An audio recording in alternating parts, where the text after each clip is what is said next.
यदि आप थोड़े समझदार हैं, तो आपको लगेगा कि भारतीय सिनेमा में नेपोटिज़्म है। यदि आप उससे थोड़ा और जानकारी रखते हैं, तो आपको लगेगा कि न सिर्फ़ भारतीय सिनेमा, बल्कि अन्य क्षेत्रों में भी नेपोटिज़्म है। लाइक राजनीति भी एक क्षेत्र है। उसके अलावा यदि आप थोड़ा और जानकार हैं, थोड़ा और जानते हैं, राजनीति की समझ रखते हैं, तो आप देख पाओगे कि भारतीय न्यायपालिका, जो कि न्याय देने का काम करती है, उसमें भी नेपोटिज़्म बहुत ज़्यादा है, बहुत ही ज़्यादा। और ये होता है एक जादू की वजह से। जादू कौन-सा? अंकल जज सिंड्रोम करके एक टर्म चलती है न्यायपालिका के लिए। और ये टर्म होती है उन लोगों के लिए जिनका पहले से वर्चस्व है न्यायपालिका में। यदि आप एक बार जज बन जाते हैं तो संभवतः आपकी आगे आने वाली 4-5 पीढ़ियाँ आसानी से न्यायपालिका में टिकी रहेगी। यही अंकल जज सिंड्रोम की वजह से। ये क्या है और क्यों है? भारतीय कॉलेजियम सिस्टम न्यायपालिका में काम करता है, जिससे कि नए जजों की नियुक्ति उच्चतम स्तर पर होती है। उच्चतम स्तर में हमारे सुप्रीम कोर्ट एक और 25 हाई कोर्ट हैं भारत में, वो आते हैं।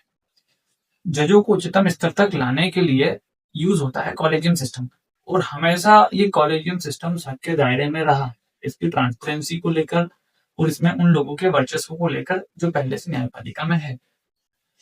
इस इस कॉलेजियम सिस्टम पर लगाम देने के लिए एक आयोग बनाया गया था 2014 में। एक बिल भी पारित होता है एनजेएसी करके, हिंदी विषय राष्ट्रीय न्यायिक नियुक्ति आयोग। मगर इसको भारतीय न्यायपालिका ने, सुप्रीम कोर्ट ने इसे, ऑनरेबल सुप्रीम कोर्ट ने इसे रद्द कर दिया था। कारण ये था कि ये संविधान के दायरे से बाहर था। अभी संविधान का दायरा अभी तक स्पष्ट नहीं है कि कौन सी चीज संविधान के दायरे से बाहर है और कौन सी संविधान के दायरे में। समय समय पर जो सुप्रीम कोर्ट है वो इसका फैसला करता रहता है। अब खैर ये सब छोड़िए, तथ्यों पर थोड़ी सी बात करते हैं। तथ्य ये कहते हैं कि जितने भी हाई कोर्ट है उनमें 50% जज, और जो सुप्रीम कोर्ट है उसमें 33% जज, लगभग ये सभी पारिवारिक संबंधों वाले हैं। यानी कि यहाँ पर नेपोटिज्म की भरमार है। ये जो है सब एक दूसरे के रिश्तेदार निकलते हैं। अब बात आती है कि इससे आम जनता पर क्या प्रभाव पड़ेगा।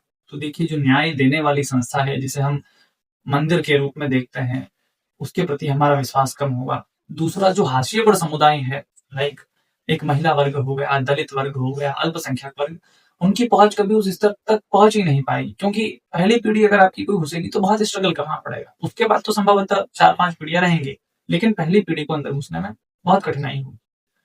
अब इस चीज पर लगाम के लिए क्या होना चाहिए, क्या नहीं, ये खैर बड़े मुद्दे हैं, लेकिन एक बात है कि इन पर रोक लगनी चाहिए।